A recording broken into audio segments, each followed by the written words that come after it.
Thrash, death, doom metal, power, speed, new wave of British heavy metal. This is still in the shrink wrap. This is the first pressing. This ain't easy listening, right? Kind of satanic sounding, right? Bolt Thrower, Entombed, Morbid Angel, Carcass, that's Immortal. Battles in the North, but it's clear. In its original label from France, Osmos Records. It's the most intense, what is it, 28 minutes. Hey, Patrick here.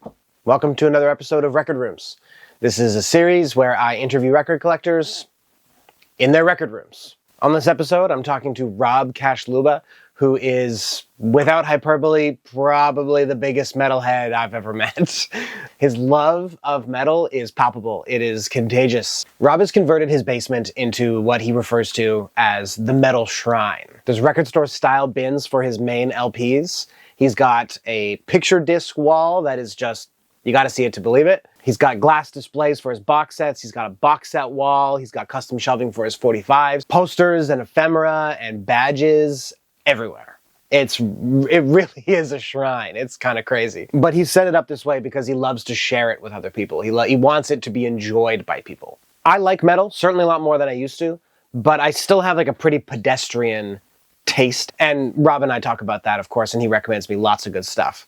My want list has just ballooned in editing this video because I found lots of good stuff that was brand new to me that I gotta own, I gotta track down. I hope the same is true for you. Like I always say, this series is about music discovery. If you're here to see some cool metal records, you're going to, and I hope some of them are new to you. Before we get into the interview, a couple of housekeeping items. The reception for these first couple of videos has been mind-blowing to me. It's been very nice to see. Like, I'm grinning like an idiot here. My comment sections have been very positive. I've got a lot of DMs on Instagram. A lot of people are into this. And so a lot of people naturally are asking me how they can support this. So I will say that the easiest, cheapest way is going to be to like, comment, subscribe. Much like sharing music with your friends helps bands grow, sharing videos like this with your friends helps me grow too. For those who want to do more than that, I've set up 2 different avenues to financially help with the show. Can't believe I'm doing this. But the first one is Patreon. And I've set up 2 tiers. I'm keeping it dead simple as I'm just beginning here. The first one is a $2 like thank you tier. And the second one is a $5 like thank you tier. In time, I'll develop a 3rd tier with, maybe exclusive videos or like longer cuts of interviews if people are interested in that. But what I am going to do is I'm going to give away a record. This is a 1972 French pressing of the Stooges' Funhouse, one of the best rock and roll albums ever made. But this is a double for me. I recently upgraded to a First American, and this is my previous copy, 1972 French pressing of the Stooges' Funhouse. So I'm going to give this away for free to somebody who subscribes to my Patreon at the end of February 2026. All you got to do is subscribe, either tier, doesn't matter, and I will post a video of me drawing names out of a hat, and I will mail this to you at my cost. Depending on how this goes, I might do this every month. I got quite a few doubles. I think it could be fun to do like a monthly giveaway on Patreon. The second option is Buy Me a Coffee, which allows people to just do a one-time donation. And you know what? I'm going to include anybody who donates via Buy Me a Coffee in this contest as well. And the third way you can support the channel is I've partnered up with Vinyl Storage Solutions that make record sleeves and record accessories. So you can get inners, you can get outers. They've got LP sleeves, 7-inch, 10-inch. They got all kinds of accessories as well. Cleaning fluid, brushes, that kind of stuff. It's a Canadian company, which means that if you're American, the exchange rate is really favorable for you. So check it out. And with the coupon code PACKRAT, it'll get you an extra 10% off. Any of those 3 options are ways that you could support the channel and hopefully help me continue making videos like this. So with that, let's launch into the interview. Rob Kashluba and his heavy metal shrine.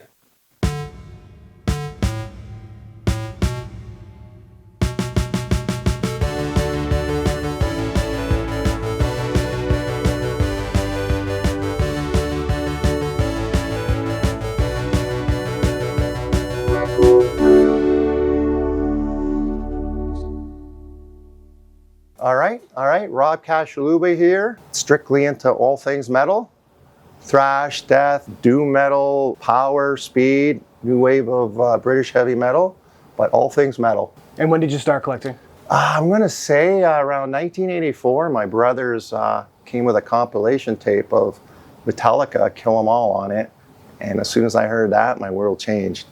And then I started digging into the mom and pop import stores in Regina, where I was born, and the rest is history. It was Kill 'Em All.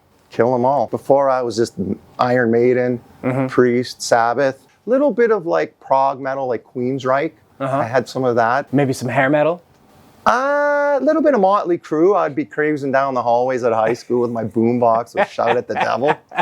Yeah, for sure, for sure. No Poison though. Like, there was nothing like that other than maybe Motorhead, maybe early Venom, but that crunch and that speed, and it was just like, wow. Then I started like tape trading and getting fanzines, because back then, 85, 86, there was no, like, the heaviest was thrash metal, speed metal. So I'd be getting zines from like South America, like Agent Steel, and some stuff from Germany, like Sodom's Creators. And then it just morphed into tape trading, especially like in Sweden, getting like cassettes of just these unknown bands like Entombed, Grave, that are like genre defiers now, right? Yeah, for sure. Huge bands, so.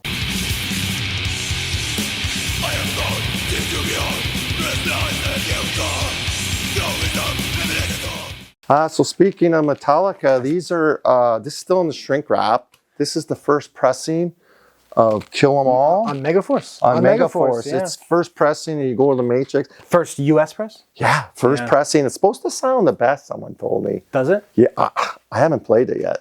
Because I got about 3 or 4, right? I got the Bonsai. Yeah. I got the Electra. yeah. Same with Ride the Lightning. I got a deal on, I think I got $100 off from the guy. You don't find these in a store for $100. I don't care. Like, Important, Megaforce. Yeah.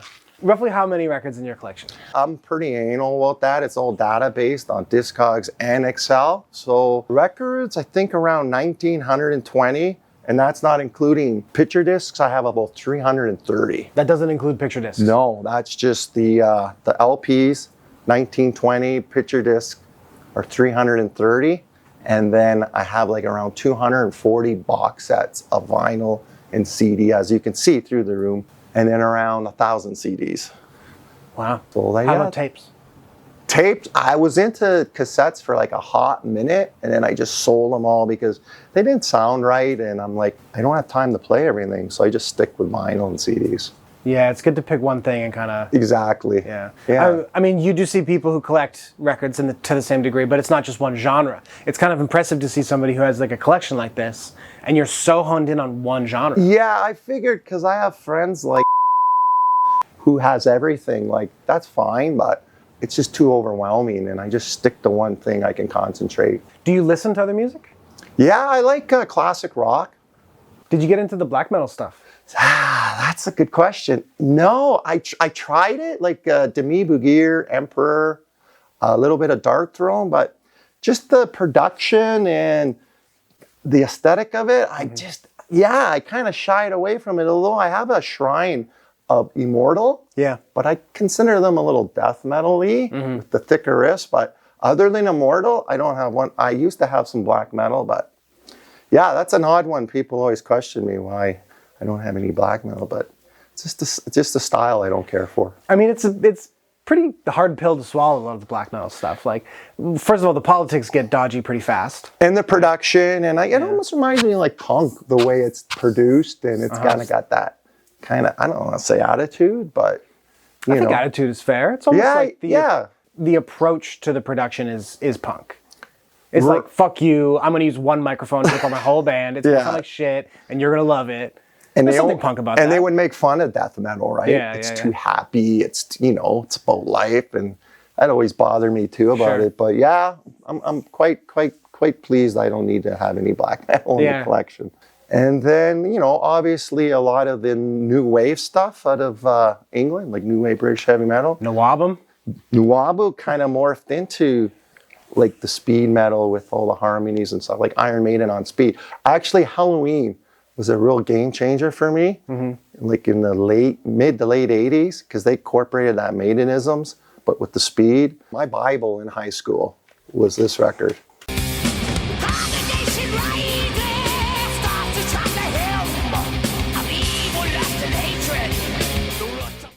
And again, I found out about these bands through like magazines like Metal Forces out of Europe. They'd have a demolition section. So you'd find out about Overkill, Metal Church. This is a top 20 record all time for me. Heavy traditional metal, but the singer, the vocals, and just the songwriting. Like there's just nothing like this. Do you keep up with new releases? Do you keep up with new bands? Always, yeah. You do? Yeah, I got friends that are like, they're elitist, right? Nothing was good since 1988, blah, blah, blah. But not me. I appreciate the old stuff like crazy. I still look for little nuggets here and there, but I keep up to date. So do you have any rules when it comes to what you buy and what you don't buy? I'm pretty picky now with, especially my death metal. Like if I don't like something down the road after like a few months, I just don't want it in my collection. I'm weird that way. If I don't like it at all, I'd rather give it to someone. Do you only buy first presses? Do you buy reissues? No, do you care? Are you picky about that kind of stuff? Like I had an Opeth Blackwater Park back in the day, original. Everything looks the same. So I sold that for $200 and I kept the $21.99 copy. But I got friends that are like, go crazy. Like, what are you doing? Right. Original means a lot to me, but it's not the end of the world if I don't have it. I'm kind of surprised to hear that, considering you have like glass displays in your house for your stuff, right? Yeah. Well, most of that's because of the box sets and that unique pieces. But I do have a lot of original stuff. But that's not a deal breaker for me at all. Can you tell me about your picture disc wall? Yes. My first picture disc was Suffocation, Human Waste. I bought it through the Relapse mail order when it was just like a little restaurant menu. And I kind of liked the artwork pressed on, so I started collecting them. You could play them, but they don't sound that great. Yeah. But next thing you know, I'm like, basically I bought a bungalow so I would have the space for this wall, as crazy as that sounds. And on that wall, those are shaped. Most of those are shaped picture discs. The Destruction, and I just think they're neat. So like there's Immolation, some Destruction, Razor, Death Angel, Asphyx, Benediction. This Venom here is pretty neat. It's the shape of the little goat.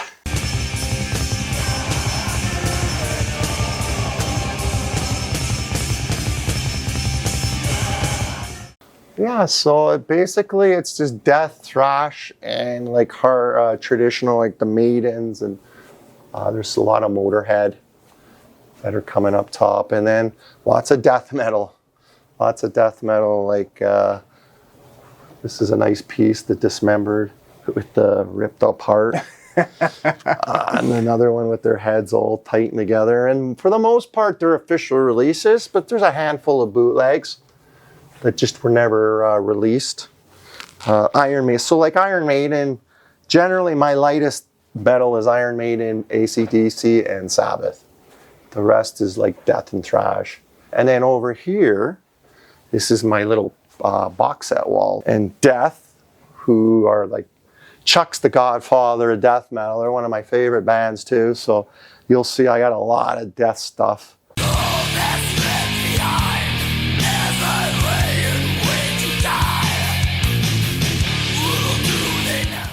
And speaking of black metal, which I don't like apparently, this is a very expensive record. It's numbered, there's 314, that's Immortal. That's Battles in the North, but it's clear.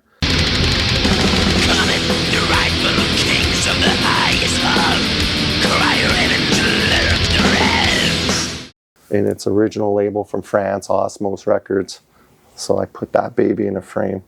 I mean, if I had a $1,000 record from a genre I didn't really like, I'd probably trade that away. I've been selling some stuff, Pat, and I was thinking of selling this. It's just, but who's going to have that kind of money?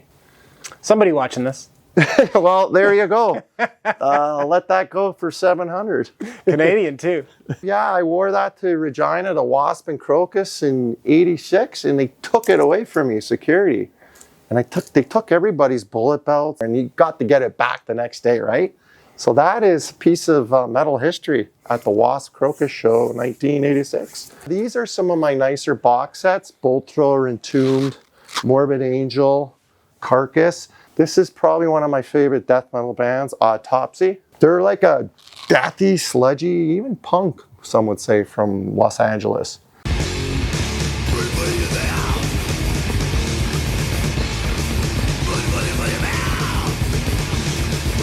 Here is the black metal that I don't like. This is Immortal. So like this is all their original records. There's 7 of them. I got the tapes actually, but that's all original. That's probably a pretty pricey unit in there. I mean, I would say that you do like black metal if you've got this. Just is the only black metal though. Just Immortal. Just Immortal. Yeah. And I don't like anything else, like the Dark Thrones or the Emperors. I mean, I don't own it. I did have it, and I got rid of it. Yeah. This is My Dying Bride from England. They're considered, I guess, a doom band, a death doom band.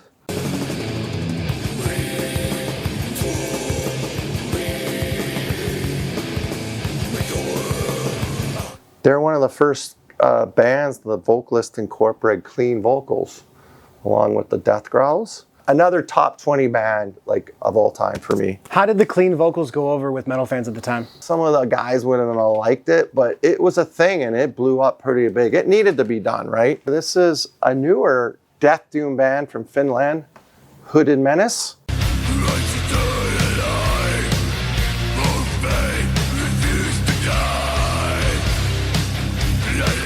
Kind of varied on their sound and went a little more traditional. It's still heavy death doom, but they kind of expanded their songwriting. I think Wes Benscotter, who's he did a lot of Motorhead album covers, did the artwork. Motorhead, are they a metal band?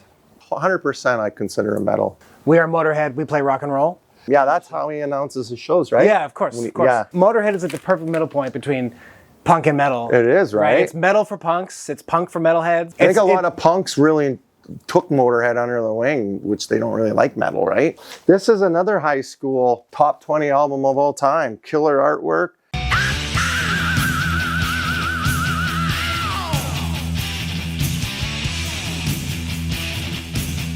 Their quote was "Death to false metal." Mm-hmm. It's kind of cheesy aesthetic, but these first 4 records, this is the third, Hail to England's my favorite.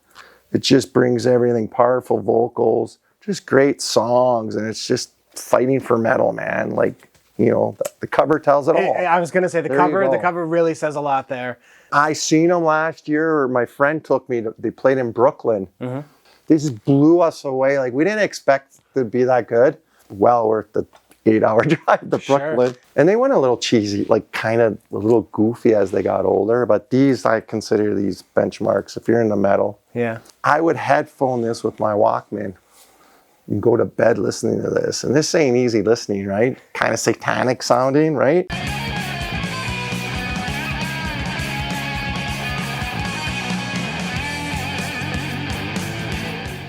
Had some Twisted Dreams.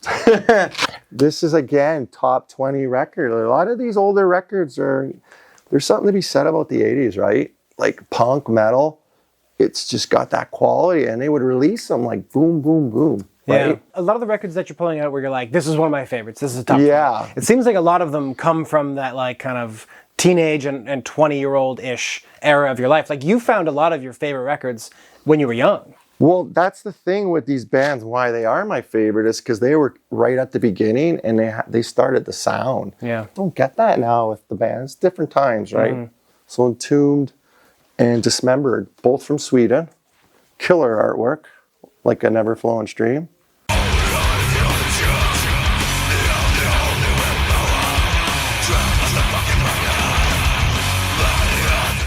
A lot of people distinguish which is the better rec debut. Entombed's Left Hand Path or Dismember like an ever-flowing stream.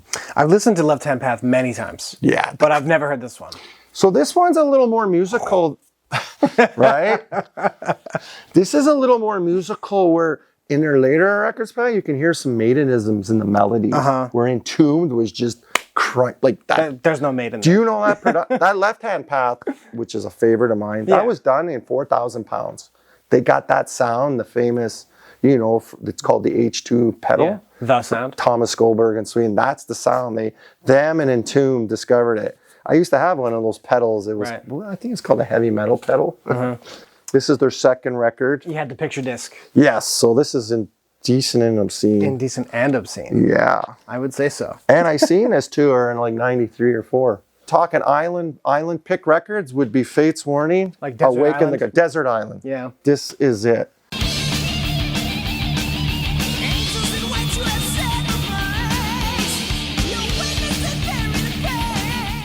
It's like Iron Maiden, but a little more heavier with a vocalist, like some people say sounds like a cat. But John Arch is my favorite guy, right? But it just was an acquired taste, along with like Trouble and Cyrathungal. They're these cult bands that didn't latch on. Because Metallica, they're a little more straightforward. Well, those bands are easy to get into. You hear them and you know if you like them or not. My favorite progressive metal band and one of my favorite bands. So I'm keeping a progressive metal. This is a band called Psychotic Waltz.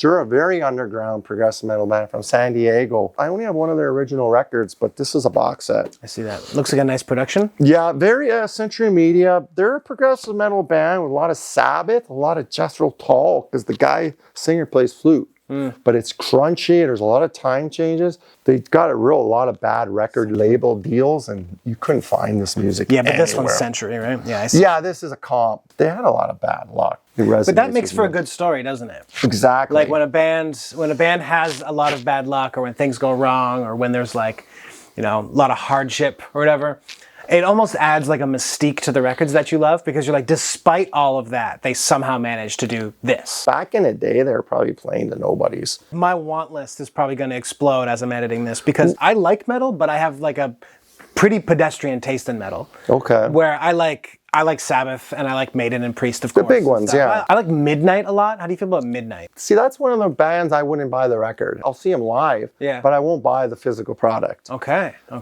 Same with Toxic Holocaust. It's that same kind of style, right? To me, Midnight is like a punk band. Yeah, exactly. See, I like that stuff, but I won't buy it. I'm kind of not a dirty, speedy, thrashy punk guy. I don't like that style. This is a Nessie pressing from China. It's impossible to get the plastic up, but it's Asphyx from Holland.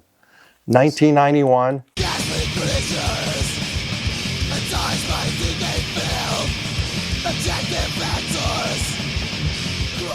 It's a slow, crunchy death metal, man, like at its infancy, at its core, like primal. Who's the heaviest band that you have here? Ooh, Hood and Menace would be there on their first couple of records, 100%. There's another genre of doom metal. They have all their offshoots called funeral doom. So funeral doom is like just very slow tempo. This could probably be some of the heaviest music I have.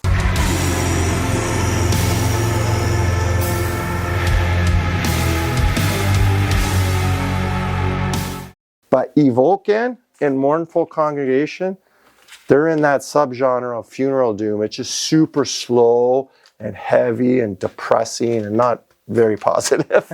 Like, as you could see, it's not going too well for him. Trouble and Sabbath, that was doom metal, right? And then there's melodic doom. It's a little more catchier with a good vocalist. This funeral doom, it's death growls. Are you familiar with Trouble? No. They got a Sabbath style to them, but a little more upbeat. But Trouble, their first record, Psalm 9, ooh boy. If you like Sabbath, give that a whack. Like, they got their own style, but you're going to hear a lot of Sabbath in it because of the riffs, man. You're going to hear that, right? Let me ask you this, Rob. If you were to pick like the 4 like Mount Rushmore metal bands for someone who is uninitiated, for somebody who is not into metal. That could be tough. Slayer's Rain and Blood. Let's see it. Right? Yeah, you know what? It was the first one on Def Jam. That's right. Rick Rubin. And you know what? He took the treble and all that out of the production. That's the one. So that's the first head on the metal Mount Rushmore? Yeah, it's got to be, man. Especially for thrash metal. It's the most intense, 28 minutes. If that. You know what? We haven't talked about it a lot, but Iron Maiden, right? It's a toss-up between Number and Peace of Mind. So Number of the Beast, Peace of Mind, 1A, 1B. Yeah. I've heard people say there's nothing good after Killers. Like it's I don't know about that. No, dude, I've heard that a lot. No, I'm sure you've heard it. No, I don't agree. Sounds like bullshit to me. I don't agree. To tell somebody or my favorite? No, this is for somebody who's going to get into metal. Yeah, see, okay. Put that one away. For death metal, and I mean extreme metal, I think you couldn't go wrong with this, right? So this is number 3. Yeah, this would be number 3. This is going to seem like a cop-out, but I mean, the quality of it can't be understated. Ride the Lightning, because it's got the big epics, it's got creeping death, it's got the thrash speed of Fight Fire with Fire. If someone wants to get into metal, yeah, I got a lot of friends that are indie rocker dudes, and I got them in the Ride to Lightning. Do you have Saint Anger? Absolutely not. No way. There's nothing to like about that. The riffs go too long. They repeat the riff. Yeah, like you can tell there was something wrong with that band. Yeah. Production, oil drum snare sound. There's something wrong with that. So, Rob, what do you listen to on like a Sunday morning when you're having a cup of coffee?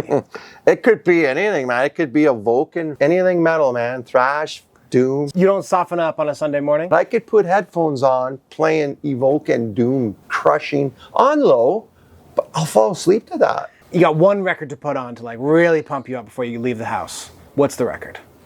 Like actually, if I'm in my car driving, I'll throw on new wave. I don't want to hear death metal if I'm gonna listen, if I'm gonna watch it live.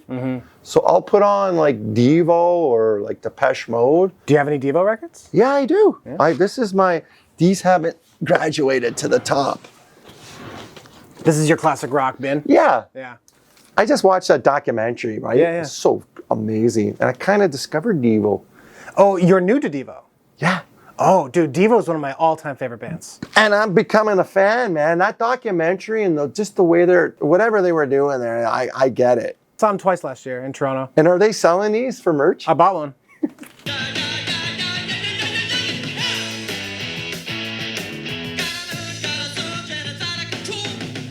I judge a record by if I played it in high school and I'm still listening to it and it still sounds fresh, then there's something to be said about that record. Yeah. There's a lot of bands from that era like Satan and Grim Reaper and all these bands. They're okay, but they didn't age well.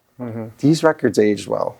Do you have any advice for young collectors, people who are getting into physical media for the first time? Buying records, if you're new, like just get into it slowly. You don't need the original. Like just get the represses and look around. Like there's a lot of good mom and pop brick and mortars. Always search around and pick because you can always get a better price on used records. And make sure you don't buy a crappy turntable or that'll ruin your investment. Okay, Rob, thank you very much. Yeah, my man. Thank you, Pat. Cheers. Hey, thanks for watching. Hope you're still here. Hope you enjoyed. Hope you learned some new metal stuff. I certainly did. So what do you think? Who's on your heavy metal Mount Rushmore? Let me know downstairs in the comments here. Again, just want to say thank you for watching, maybe for coming back, or maybe for checking me out for the first time. I've got lots more of these in development here. I'm talking to collectors from all different genres. Just real quick, one more time. Like, comment, subscribe, share. All these things are free ways that you could help support the channel for more of this kind of content. If you're interested in some financial contribution, I've got a Buy Me a Coffee for one-time donations. I got a Patreon for recurring donations. And of course, follow me and the show on socials, TikTok, Instagram, whatever you prefer. Okay, thank you, and see you next time.